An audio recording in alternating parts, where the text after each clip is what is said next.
मैं उनसे बहस नहीं। मुसलमानों में भी सूद का मसला आ गया, कहता है ना 2% लेने वाला मसला, तो लेना देना दोनों हराम है भैया, ऐसा नहीं है। मुश्किल घड़ी में आओ तो ले लेते हैं, मौलवी साहब बिल्डिंग बनाना है, मकान बनाना है, जमीन में 17 लाख में जमीन लिए थे, 19 लाख पार्टी को देना है, नहीं हुआ तो अजय बाबू से 2 लाख ले लो। किसने कहा तुमको 19 लाख की जमीन लेने के लिए? अल्लाह ने मना फरमाया, अहल्लल्लाहुल बया व हर्रमर रिबा, अल्लाह ने खरीदो फरोख्त को हलाल किया है, सूद को हराम किया है। और अल्लाह फरमाता है यमहकुल्लाहुर रिबा व युर्बि सदक़ात, अल्लाह सूद को मिटा देता है, सदका को बढ़ा देता है। तो फिर कौन कहा? तो सुनिए, कर्जा देते हैं। अब मुसलमानों में भी ये बला, ये बवा आ गई है। इसका मसला ये है कि ना आपकी नमाज कबूल होगी, न रोजा कबूल होगा, न सदका कबूल होगा, न खैरात कबूल होगी, न कुछ भी कबूल नहीं। क्या अल्लाह फरमाता है, अल्लाह के नबी फरमाते हैं, ला यक़बिलुल्लाहु सदक़तम मिन गुलूलिन, अल्लाह क़यामतशुदा माल को कबूल ही नहीं फरमाता। तो हम और आप किसी को कर्जा देते हैं तो आला हजरत अपनी किताब में, मेरे जहन में रिसाला नहीं, उस रिसाला में आला हजरत जिक्र किया है, जब बंदा कोई मोमिन को कर्ज दे, कर्ज मुसीबत की घड़ी में दे, तो जब तक वो इंसान वापस नहीं कर देता उस वक्त तक रोज अल्लाह ताला उसको उतना माल सदका करने के बराबर सवाब ही अता फरमाता है। इसलिए, लेकिन मसला क्या, अब हम बरादर कर्जे नहीं देते, समूह में जुड़ गए, इधर उधर जुड़ गए, वहां से डायरेक्ट लिए और घर का घर तबाह हो गया। अल्लाह फरमाता है मुझे कर्जा कौन देगा? सब बहुत सारे हुफाज इकराम है, कारी इस्माइल है, कारी इशफाक साहब है, मुफ्ती माशाल्लाह, बहुत सारे उलमा इकराम है, किन किन का नाम जो जर्रा जहाँ है वही आफ्ताब है। इस शायर सब का फार्मूला है। हम लोग को तो मामला है कि आलिम दीन जिस बस्ती से गुजर जा रहा है, अल्लाह ताला उस आबादी पर 40 दिन तक रहमतों का नुज़ूल फरमाता है। ये शायर का फार्मूला, जो जर्रा जहाँ है वही आफ्ताब है। यकीनन आफ्ताब तो है ही हर सुन्नी। अल्लाह फरमाता क्या, मनज़ल्लज़ी युक़रिज़ुल्लाह, कौन है जो अल्लाह को कर्ज हसन देगा? कर्ज हसन से मुराद क्या है?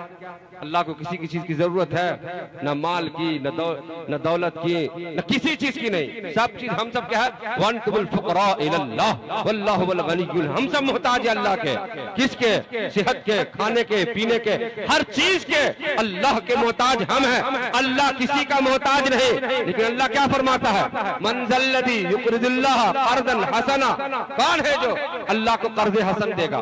कर्ज हसन से मुराद, तफसीर सुनिए, मैं उतना तो बयान नहीं कर सकता, ना उतना बड़ा आलिम हूँ। कर्ज हसन से मुराद, आपका पड़ोसी भाई भूखा है ना, अपने खाने से पहले पता कीजिए ना कि भाई भूखा है, खाना नहीं बना है, भाई बंगलौर रहता है, वाइफ बेवा हो गई है, यतीम बच्चे हैं, भाई तू खा ले।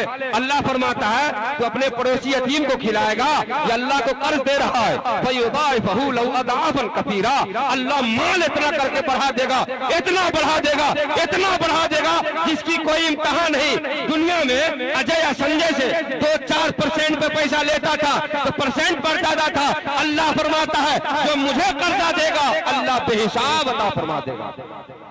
ये कर्ज हसन, ये कर्ज हसन कौन है? ये तो आपने पड़ोसी का, किसी यतीम का, किसी बेवा का ख्याल रखा। अब इसी में आता है कर्ज हसन में मदरसा बना लेना, मस्जिद बनाना। ये मस्जिद बनाना किनका काम है? हम अहले ईमान का।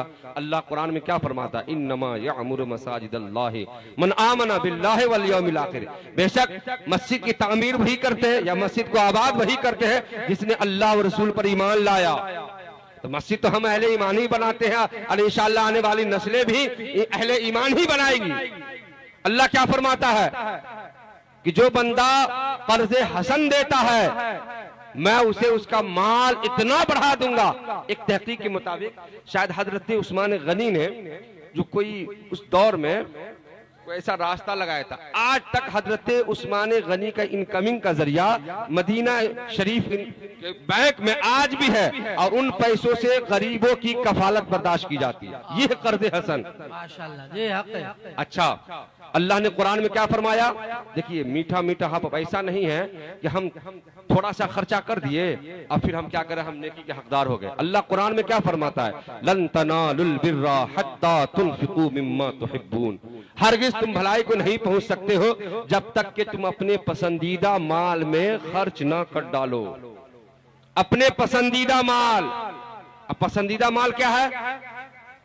आपसे जहां तक हो सके अल्लाह के घर की तामीर में हिस्सा लें, सदकातो खैरात की राह में हिस्सा लें, तो यकीनन ये माल बढ़ने का और दूना होने का सबसे अजीम रास्ता है।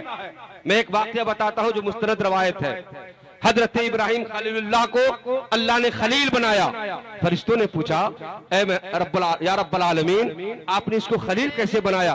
कहा इसकी खुल्लत देखना चाहता है, ये मेरा खलील है। कहा क्या बतलाना चाहते हैं? कहा कि देख, मेरे नाम पर वो इब्राहिम खलीलुल्लाह सब कुछ लुटा